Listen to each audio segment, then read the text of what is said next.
Enzo. Wow. Are we rolling? We're rolling, brother. We're rolling. Marcus Buff. Well, actually, Bagwell. no, neither one of us are rolling. We're both sober. Yes, that's right. We're both we sober. are. Marcus Buff Bagwell and Enzo.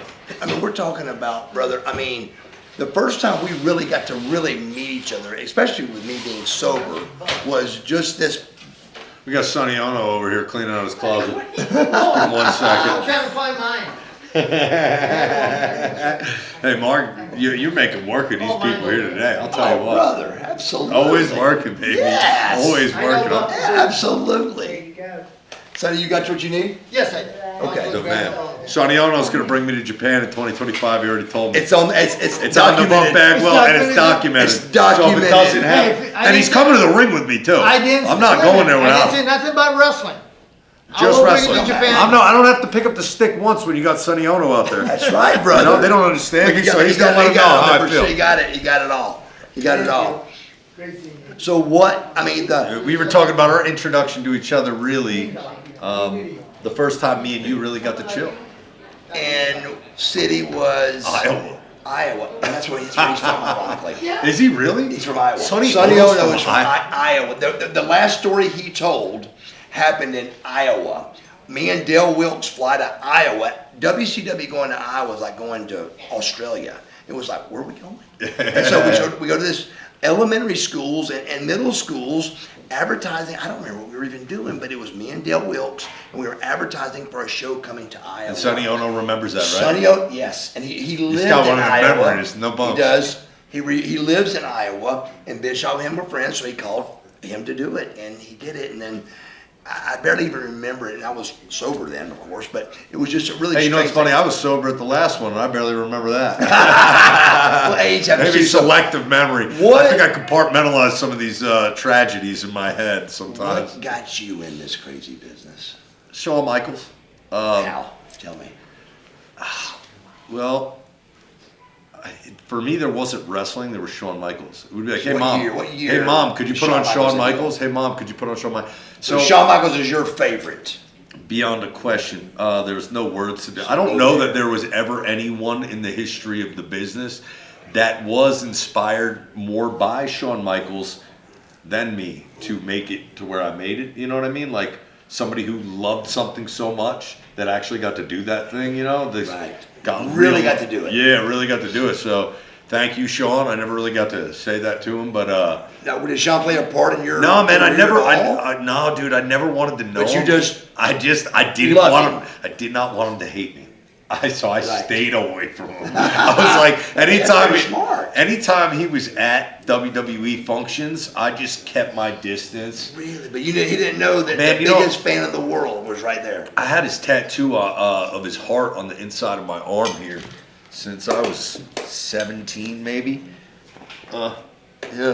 Right there. Wow. That heart, I was 17 when I got that, so that was when wrestling So was 17. still a pipe dream, you know, to get where I got. Sure.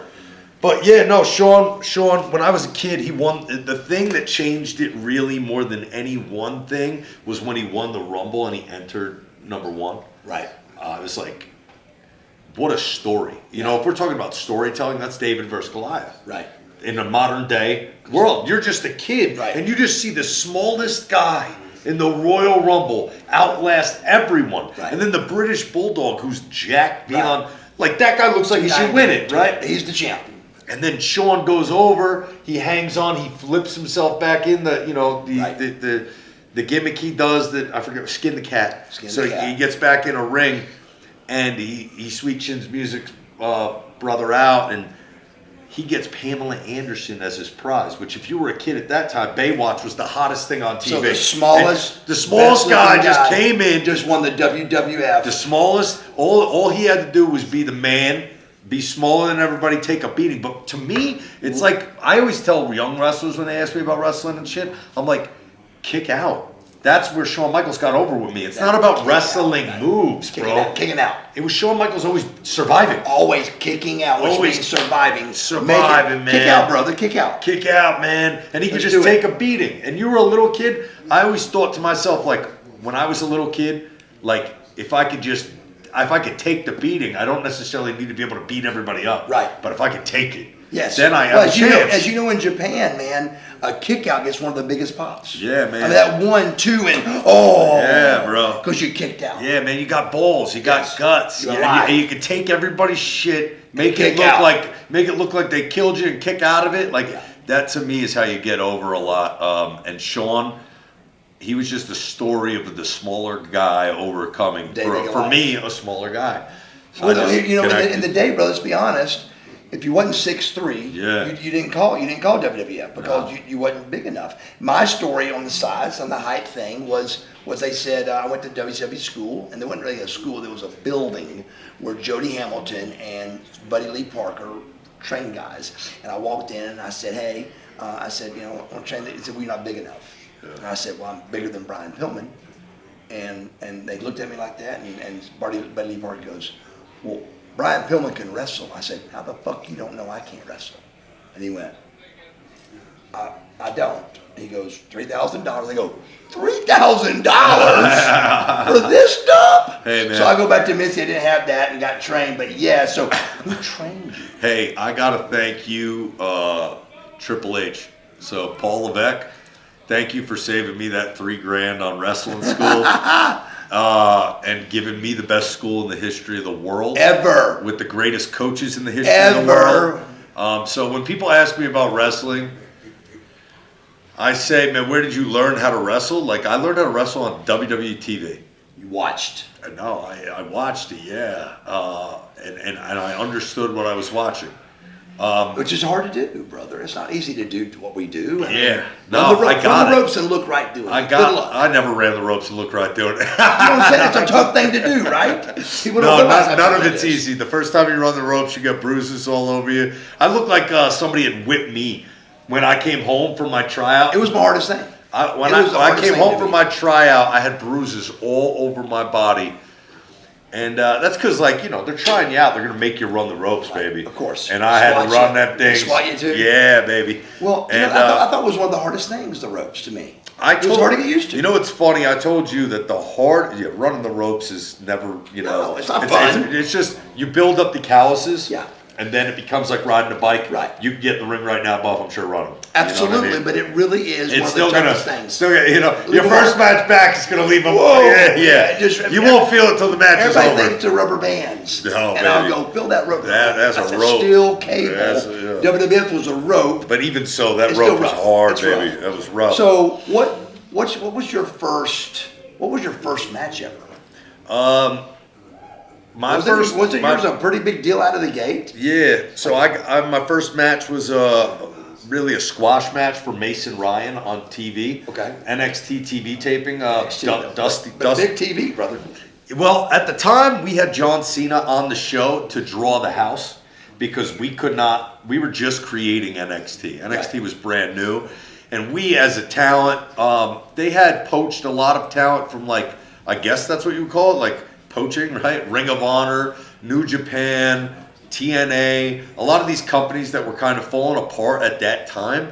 Some of their best talent, like Kevin Owens, Sami Zayn, Samoa Joe, Finn Balor, Shinsuke Nakamura, they were coming over to NXT, but this is before that. Right. So we had just gotten Pac, who was Neville in WWE, and we had just signed, soon after me, El Generico, who ended up being Sami Zayn. So before that, we couldn't really fill the house. No. Seth Rollins was the champ. Big E, they were making in WWE. And Roman, they were making in WWE. None of those guys ever wrestled before. Dean Ambrose was John Moxley in Ring of Honor, I believe. Yeah. And so we had John Moxley, Seth Rollins, Big E, Tyler Breeze. But nobody was a household name that was going to draw. Still wasn't drawing a crowd. So they would bring in WWE like stars and put them in the dark segment to draw. keep our house, you know, and draw. And this particular time that I debuted against Mason Ryan to do a job, apparently I wasn't in the meeting, so I don't know, bro. This is what you hear. Sure. But Dusty Rhodes apparently stood up and said, give him a microphone and let him be the guy to go out there and get a job. And apparently there was discussion as to whether or not I was ready because I never had a match. And Dusty was like, why does he need to be ready? Like, what does that mean? He's going against Mason Ryan. Yeah. Mason Ryan is 6'8", 300 pounds. If Enzo Give him doesn't a want lot. to cooperate, Yeah. what's he gonna do? Right. Mason's probably gonna squash him anyway, right? Right. So it's like I couldn't screw up the in-ring part because it was a squash. So Dusty said, "Give me a microphone." John Cena was backstage. When I came out, all the boys stood up to clap for me because I debuted. They were standing up to put me over. All the boys knew that I show up to work at 5 a.m. every day and I get kicked out of the building. And I've never had a match and I'm getting this debut spot. And they know it. So the boys, in like a moment of like fuck Yeah, you to the system, absolutely. stood up like almost like a fuck you to the coach at the time. Because he didn't want me to wrestle. He never gave me a match. He never gave me The coach being Vince? No, build him up. Build Which I don't Build care. him Look, I have nothing but good things to say about the hell I went through under Build 'Em Up because it made me the man I am. I don't complain about that shit. Yeah. So it should But be there was- tough. It should always be tough if Yeah. you want to make it to the top. It should never be easy. And the guy who makes it to the top usually didn't have it easy. So Bill was So the Bill guy- was but really Bill rough was your on guy. Enzo. Bill Bill was- was really rough on me. Right, he was And your guy then to get through. all the boys though, they didn't want, so they wanted to stick it to Bill. So Right. they all stood up and clapped for me, which in turn made John Cena go, "Why are all the boys clapping?" For that guy. So then John Cena walks up to Tyler Breeze, who saved my career, and Tyler Breeze said, "Oh, him and Cass cut promos in promo class for Dusty, and they're hilarious together." And so Cass Big got Cass. put into the equation by Tyler Breeze talking to Cena, because Cena just happened to nudge him and go, "Hey, Tyler." Tyler Breeze don't talk to him, so it was like, "Hey man, why are they all popping for this kid?" And he was like, "He cuts the best promos in promo class with Big Cass."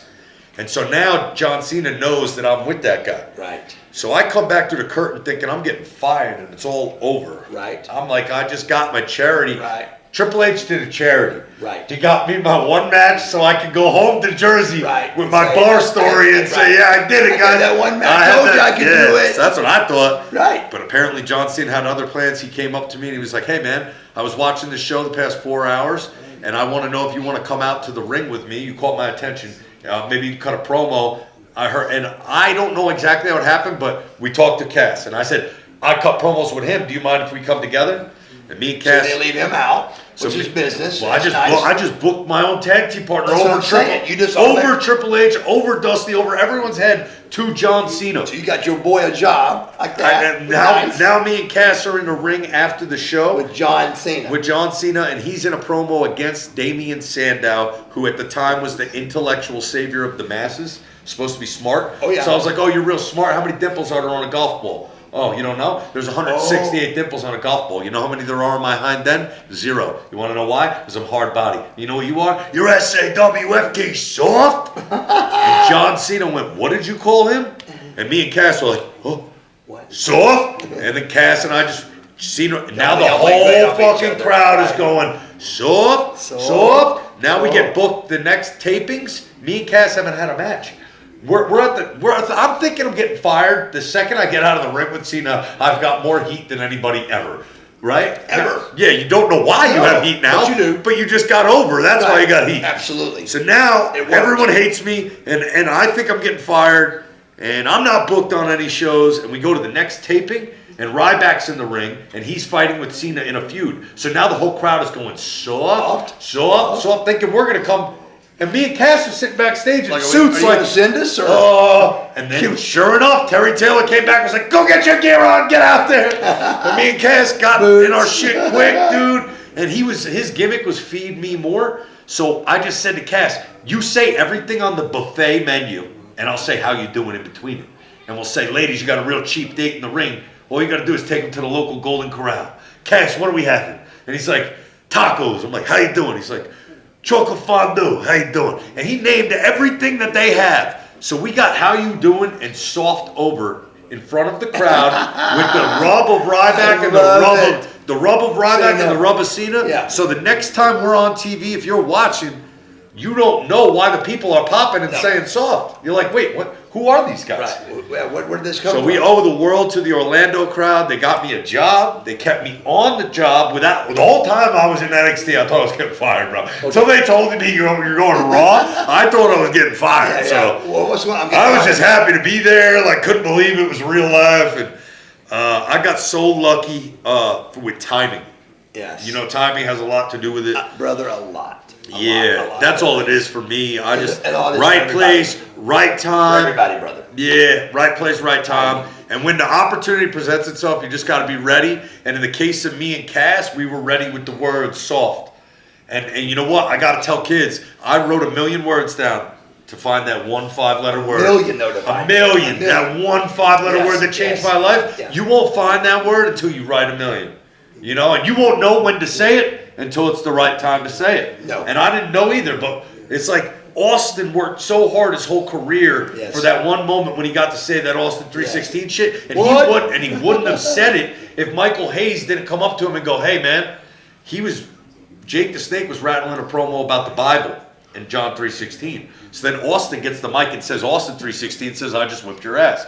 Well, if it's not for Damian Sandow being the intellectual savior of the It masses, happened. I don't say, and you can't teach 7 feet. No. You know? Because I don't say soft. No. It just has to, you got to get lucky, catch lightning in a bottle, and be smart enough to know in the moment when me and Cass weren't smart enough, John Cena was soft. That's the word. No doubt. That's what did you say? Best Soft. match ever with Enzo. Best match I ever had? My favorite match I ever Yes. had? Okay. What would you show God and say, God, look at Oh, this how about video." this? I had a match that I watched with you that you could not I believe was going to bring that up, but I think you want to talk about it. So you want to talk So about that's that? a match. Why not? Because that's It's a a great match. one. So, that's let's a tell the match story. where, to that point, why is it my like? It's not about like I've had great matches. When but like it was a we 10 thought star about it, or we match. talked about it, or you know, like Right. So let me tell this the is story. for different reasons. Let me tell this. So we're in Iowa together, and he's telling me about this match where they didn't go over it, and I'm one of those big go over the match guys. I go over every single spot. It's a lot of TV guys do it. Some TV guys say they don't, but they're out back doing it. It really isn't. I think it is frowned upon by a lot of the older wrestlers, but I think nowadays in locker rooms everybody's doing We it. had to. Right. You're There's a lot of so talking. highly produced. It was TV, man, and just It's television. the You need difference- cameraman. You got to talk to cameraman. You got to. And Dallas would. We would when we land right here, your camera. I mean, it's all of it. This is a better outcome. So he's telling me about There's this. commercial breaks. There's so much that goes into it. We have to talk to each other. And then breathe during that, and just coming out of Everybody's commercial break. There's ready to 5, go. 6 people communicating about that match, And you've got to know. and you got to hit it. You got to nail your spots. Enzo was telling me about a match he did where he didn't do that, and I said, why? And he was trying to explain it to me, and I really didn't get it. I go, brother, but I get it. I see you did. You didn't think it was possible. I didn't think it was possible. So Enzo shows me this tape, and I finally watched the whole thing, and it blows me away. That's something saying that. Is that bump back? Blows. He's seen a few matches in his life. Blows me away, but then I understood why more than anything, because I was trying to pick apart what was wrong, but what out of it came was he had done something that it was impossible, and that is to do a match without going over it, because there's so much that goes in it. Tell him the match. So for me, it was exactly that. You asked me what was the hardest thing that we came up with in NXT. I think the hardest thing, and actually I just heard Chris Jericho and Big Cass talk about this on Jericho's podcast. Okay. The hardest thing that we did in NXT was when everyone's job was on the line, or they wanted to push you, or they wanted to pull you, they would call you randomly 2 people in the crowd. We'd be sitting there cold. And they would say, Buff, get in the ring. Enzo, get in the ring. And now all the boys are watching you work with Regal, Triple H, Dusty Rhodes. They're watching you work, and your job is pretty much on the line. If you can't work a match on the fly right now, you're done. You're probably going to get fired. And these were the biggest make or break moments in the company that I thought. Sure. When I was there, it was scary as shit we dealt with. No doubt. You didn't want to get your name called, or maybe you did. No. But either way, you were like, who?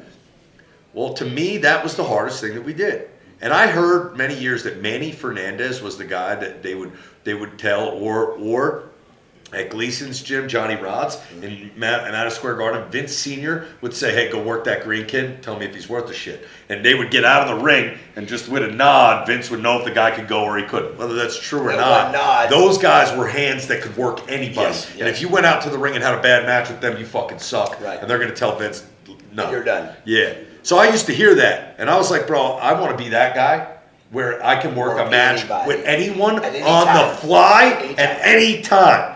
So for the past 4 or 5 years, I built up to the point where I wrestled in Calgary, in Stampede, the Dungeon, in front of Bret Hart. And I went up to Bret Hart before the match with the opponent, Mo Jabari, and I said, hey, Bret, if you don't mind, I would love to call this match on the fly in the ring, and it would mean the world to me. Watch it for me. And watch it. And Bret was like, no, you got to give me a comeback, give me a finish, give me a cutoff. And at that point, I'm like, yeah, no problem. Like, I will. But then Mo, who is Bret's like stepson and his protege, who is my opponent, Mo said I can trust Enzo. Like, meaning Bret was trying to protect his boy. Making sure I don't go in the ring and don't give him a comeback. Don't give him some shit, right? But I said, no, Bret, I want to make your boy look like $1 million. Right. And it means the world to me to do it. I got it. Do it in front of you, but on the fly. Let me do it. And I know I can do this because I know Bret's shit, and I know that Mo does everything Bret does. Wow, this is a big chance, though. Man. Huge chance. Huge chance. So I just walked up to Bret Hart and told him I want to call a match on the fly. The best part about it is I have my brother filming me on a 4K camera. This whole experience is cataloged. So now I get in the ring, and my brother's getting the 4K from the. And he's hearing me call the match, right? You know, but what you're seeing, no one has that footage that my brother got of me calling it. Right. You can't tell I'm calling. No, this is you incredible. Cannot kill.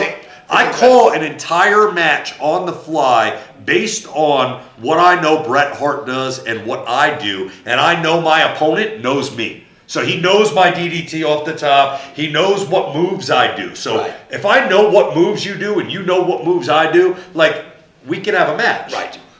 But putting all the intricacies of the arm, working the arm, work a hold, and the separation out of the ring, and then getting it back together again. Yes, and if you watch me in this, if you watch me in this match, watch the referee. That's the busiest referee on the planet because I'm talking to him the whole time. He's taking it. I'm telling the referee to go tell him what to do. I'm like, hey, tell him to take my arm. Right. All right. That does the separation part. That does the separation. And I also told him a trick I learned on working on the fly that no one knows I do this shit, which I only told you. And I've never even talked about this ever. This is great. I don't know anybody knows that I do this. But nobody does and nobody does this. Nobody in the world does this except for John Cena. John Cena does this every night. Whoa, what do you mean? John Cena doesn't want you to know what he's going to do. He goes out to the ring and he calls it on the fly. But is he shooting? That's how so that's what happened. I used to work dark matches, me, Cass, and Cena on the apron versus the Shield after Monday Night Raw and after the club, AJ Styles. Right. And John would call the whole match from the apron.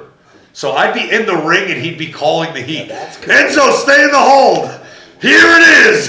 And I get the comeback. And I learned, holy shit, because I went from working, we produce everything. Sure, yeah, right. You know? Doug. And then another blessing I got was I worked with the Dudleys, and Bubba ain't going to talk to me till I get in the fucking ring. No. Forget it. No, yeah. So now I'm working the Dudleys. Now I'm working with Cena. Bro, this isn't, we used to have matches with FTR, the Revival, Dash and Dawson. Bro, the intricacies in the match, we used to think about how we would look at each other. Of course. You know, the camera turns this way, I'm going to look at you like this. When I put my left hand down, you move your right foot. And it's like, dude, we had everything down. On tackle drop down, it mattered what your drop kick was for the hardcore. Yeah. You know? So back that to was that, but you did pull it off. So now I know that I can work, I promise you, I can go. What'd that do for you? On the that's I needed to do that for myself. Yeah. That's what I think. That was what you found out. This was for me, and I can go. And that's what blew my mind. Yeah, but at first I was like, but who cares? You go, no, brother, it's for me. And I went, wow, I've never heard that before. Yeah. Like, this really. I have to prove that to so fulfilling for me. And this is crazy because the fulfilling part of it, and we're speaking about it now, but no one even knows, and no one even knew the match happened. No, I didn't even look. How do you see that match? No, you probably gotta find it. I get it. You gotta go to Dungeon Wrestling, Mo Jabari versus Real One, and Mo will tell you if you ask Mo. Nothing before the match. Nothing. all called in the match. And it was funny because he didn't know how I was going to put him over. How else are you going to get somebody in Calgary? All right, you'll figure it out, guys. Watch that thing, but really great stuff. I just really now. So what are you going with? So that that's for a like my minute? favorite thing, man. Is being able to, Do you still do that? Yeah, I work every match on the fly on the You indies. do. So is that your thing now? Is that what you enjoy, or was there it's what I enjoy. things that go on? No, it's what I enjoy. I do whatever the promoter asks. So if the promoter or my opponent are cool with it, I'll see you out there. And if not, then if you wanted to do something, you need to get something over. You give it to them. You need to whatever you want, bro. It's not my show, bro. Like if you pay me, I don't care if it's TV or if it's not TV. Whatever the promoter wants is what I'm going to do. That's who's paying. But if the promoter brings me in, more than likely they just like they know they go into do your thing. Yeah, man. Got it. And it's like I only have a few moves. Everything else is we know. It's like, dude, do you know how to body slam, drop kick, leg drop? As much as I love the way I do it, and you came up to me with that, I'd be like, please. Yeah. But if I didn't know you, I wouldn't have been like, if you didn't know me, seeing that's a little something of you, I'd say, please. Because it's a night off for you. It's a night off. Yeah. It's easier. Please call it for me. Yeah, I've gotten to the point now where I haven't talked or called a match in forever, and I did just call one recently, and to me it was like, like there's no fun here. Dirty. I felt, dude, I was dirty. Like, bro, it was like dirty. It was just like high spot after high spot, and it was like, where's the in between? Where's the love? Where's the thinking? Right. Where am I riding? Where's the whole? I just want to ride oohs and ahs. You know? Yeah, that's the way to do it. And I'll make them happen if you know, if they're not there. Give me 10 minutes. Yeah, thank you, bro. So it's been a blessing to wrestle on the fly, but because I know that I could not do that in the WWE. No, they wouldn't let me. They wouldn't let you. No, you can't. Scotty Riggs told me a thing they do at AEW now, and it's unless they want to put your job on the line, right?